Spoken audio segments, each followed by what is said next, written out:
Welcome back to I Should Really Start a Weather channel. And welcome back to another overview of one of my favorite Japanese albums of all time. I've talked about a lot of my favorite albums on this channel, like Fan Club, Happy Bivac, Good Pop, but there's one that I absolutely love and just have never really gotten the chance to talk about. So we're doing it now. Let's talk about Adelie Land by Handsome Boy Technique. This is the part where I would hold up my CD of the album if it wasn't in storage. This is the album that got me into Japanese music in the first place. I heard this thing for the first time probably around the time I started high school, and it captured me immediately. I've loved it ever since. It's the reason I searched for other obscure Japanese indie albums, and it's probably the start of why this channel exists in the first place, which makes it wild that I just haven't ever talked about it. I found this album the same way most people probably did, which was I was on Rate Your Music trying to find something similar to the Avalanches, and I accidentally stumbled on this instead. I think it has gotten a lot more popular on that site since I found it though, because it only had about 200 or so ratings when I first heard it. Anyways, this came out in 2005 and is the first of 3 albums released by Handsome Boy Technique. The others are definitely good, but this one is like the big star of his discography. And you might have guessed it when I said that I found this while looking for things similar to the Avalanches, but this album is mostly built around samples. I think a great example of that would be the song Season of Young Moose. It's crazy. It's got a Grandmaster Flash sample as the main vocal track, and it's throwing it on top of 70s flute samples and drums from other 80s hip-hop tracks. And that's being interspersed with radio blooper sound bites, backing vocals from 60s psych rock, all kinds of stuff. It's a track that creates a really vibrant atmosphere. It's bursting with life and all these different little sound bites and samples that are getting thrown on top of each other. And because of that style of production, it does get a lot of comparisons to Since I Left You. And I do get it. They're both upbeat records with a little bit of bittersweet feelings mixed in, and they're both driven by samples and inspired by a lot of dance music. Handsome Boy Technique, though, takes a different approach in a lot of ways. For one, it's groovier. There's a lot more songs with direct disco inspirations, like on Season of Young Moose. There's also songs like Interstellar Discodrive, which have a lot more of a pop focus than anything on Since I Left You. That's a super fun song, too. It's got a killer dance pop chorus and another really well-layered instrumental. If we're comparing it to Avalanche's albums, though, I'd say it's a little closer to Wildflower instead. That album had a lot of straight-up pop songs and was also focused more on psychedelia. It's the kind of stuff that you can find on some of the songs on Adelie Land, like Quiet Place, which, as you can probably tell from the title there, is a more relaxed track than some of the others, sampling vocals from a 70s folk song and putting them above a really well-produced and driving instrumental. It's more on the psychedelic side than any other songs here, in line with something like Wildflower. It's the longest track at 6.5 minutes, but it has a very loose structure and it creates a really good atmosphere to the point where it could honestly go on for a lot longer and I would not care. Adelie Coast Waltz and 8,000 Laurels are also both in that middle stretch of the album. Adelie Coast Waltz is similar to Quiet Place. It's another song that creates an atmosphere so good that it could easily go on for twice as long without getting stale, while 8,000 Laurels is another that's more inspired by rap. It's a 5-minute long instrumental hip-hop track with great percussion that builds up slowly but really nicely to a section with some sampled hip-hop vocals at the end. This album feels so meticulously put together. It has to be, really, with the 100 different samples floating around on this thing. Though if you didn't know this was a sample-based album, you really might not be able to tell. Everything is so well crafted, all the samples fit together amazingly, and there's no real moments of dissonance like there are when I listen to other forms of sample-based electronic music. You can tell just how much care went into every one of these songs to get them right, and that level of perfection really helps to elevate this album from just being good to being one of my favorites of all time. I mean, Season of Young Moose is a great example of that. It has so much going on, and yet it mixes it all together perfectly. There's also Affections, which is another track that I love. It's a chilled out and floaty song, merging bits of dream pop, psychedelia, and trip hop together to fantastic results. It shows just how versatile this album can be. There's great high energy rap and disco songs all over this thing, but tracks like Affections and Quiet Place show that Handsome Boy Technique can slow it down and still make beautiful and well-crafted songs in completely different styles. Affections is the second last song on the album, and like I said,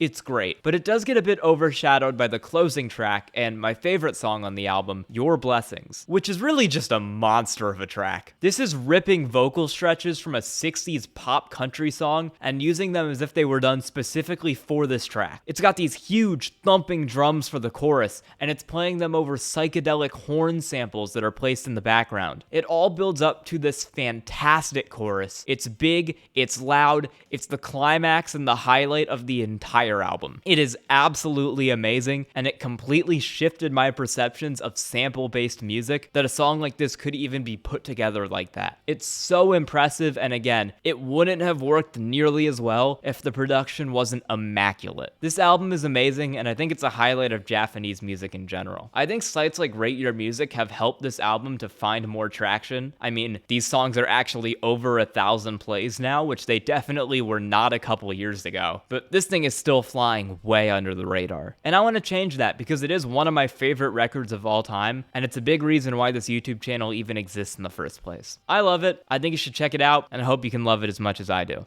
Thank you a ton for watching. I appreciate it so much. I'm holding a poll for my next video, which is going to be a people's voted list of the best Japanese albums of all time, and I'll put a link to it in a pinned comment if you'd like to fill it out. Thank you so much to everyone who already has, because I have gotten twice as many responses as I thought I would. It's going to be a good video. Love y'all so much. Again, thank you. Bye.